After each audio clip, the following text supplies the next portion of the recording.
other words, hands over his personal complexes, then you get slowly and nilly-willy into the situation of a sort of authority.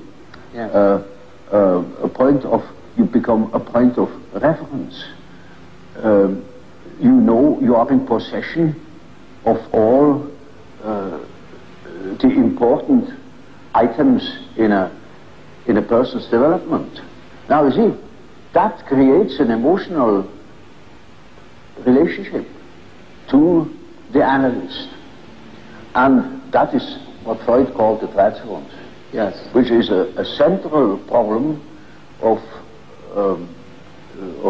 analytic psychology. It is just so as if these people had handed out their whole existence, and that can have very peculiar effects upon the individual. Either they hate you for it or they love you for it. Yes. But you are not indifferent to them. But I never felt as though I had too much transference. It didn't last too long because Jung, the one nice thing about, or the good thing about him was he gave so much of himself. He just gave you everything he had. So it wasn't as though you had a hangover. You got it all. You know? I never felt in awe of him. I just thought sometimes he was funny. When we used to have a little argument about God, he said, you know, I'm not so sure about God. I'm perfectly willing if he shows up, fine. I used to say to you, of course, if he shows up, he'll probably look like you. And,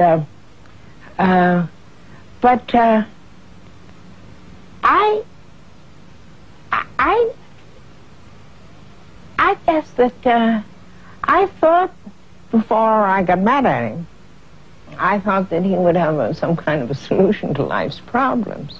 Then I found I had to find the solution myself, which I suppose was what he did. Brings you to that point.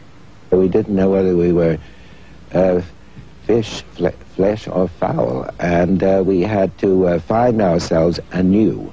I dreamt that Jung was a Protestant clergyman standing at the pulpit giving a sermon, and we were all in the pews, and when he finished his sermon, all the others got up and began to chant mandala, mandala, the way they might in Christian times have said Hosanna. And this represented a worshipful attitude to Jung that was laughable, as you can imagine. So I thought, I hate to tell Jung this dream, but I did.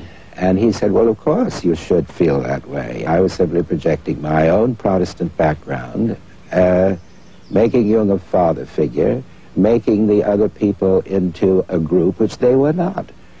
Freud always wanted to break a transference and to resolve it. To resolve it and to bring people to life again, down to the adaptation to life again.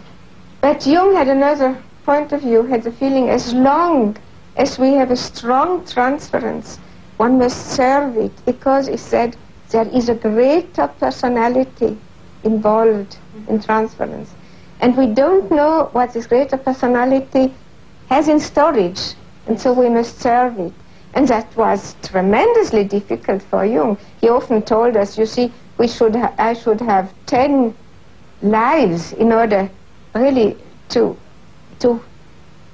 follow the development of the integration process so deeply as he did with us all. Yes. But that was also what interested him. He many times said, without you women, I couldn't have developed my psychology.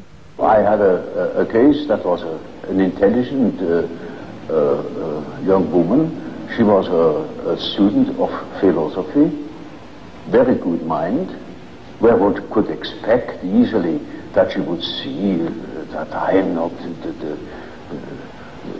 parental authority. But she was utterly unable to get out of this delusion.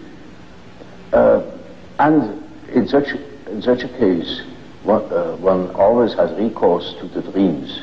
It is just as if one would ask the unconscious, now what do you say to such a condition? You see, she says of the unconscious, of course I know you are not my father, but I just feel like that, it is like that, I depend upon you. And I say, now we will see what the unconscious says. Now the unconscious produces dreams in which I really assume a very curious role.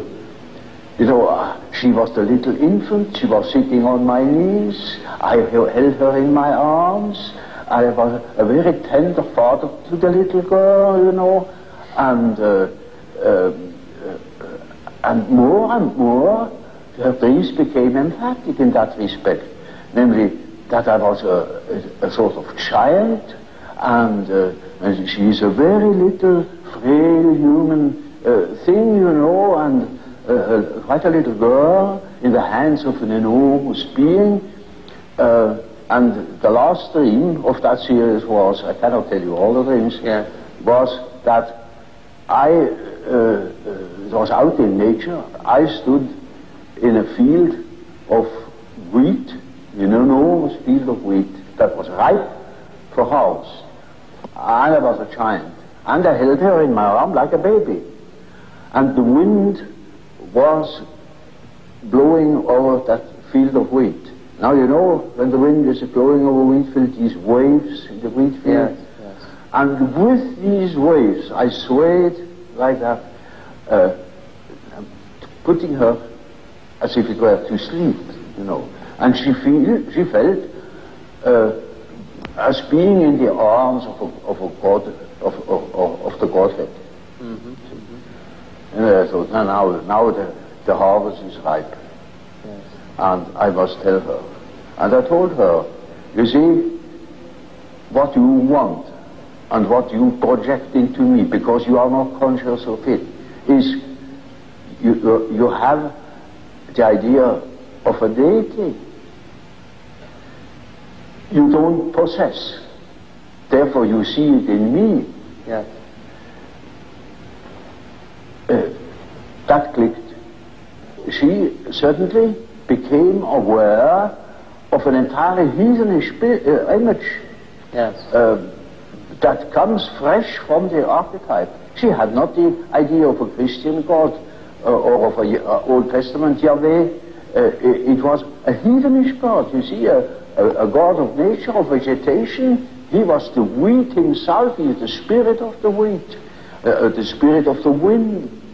And she was in the arms of that Newman. No. Now, that is the living experience of an archetype. Now, that made a tremendous impression upon that girl, and instantly it clicked. She saw what she really was missing, that missing value, that was in the form of a projection in myself and made myself indispensable to her. Yes. And then she saw it is not indispensable, because it is, as the dream says, she is in the arms of that archetypal idea. Now that is a luminous experience, you see.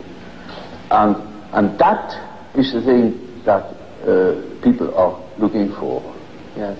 An archetypal experience that gives them an incorruptible value. You see, they depend upon other conditions, they depend upon their desires, their ambitions, depend upon other people, because they have no value in themselves. They have nothing in themselves. They are only rational, and they are not in the possession of a treasure that would make them independent. But when that girl can hold that experience, then she doesn't depend anymore. She cannot depend anymore, because that value is in herself. And that is a sort of liberation. Yeah. And that is, of course, makes her complete, you know, in as much as she can realize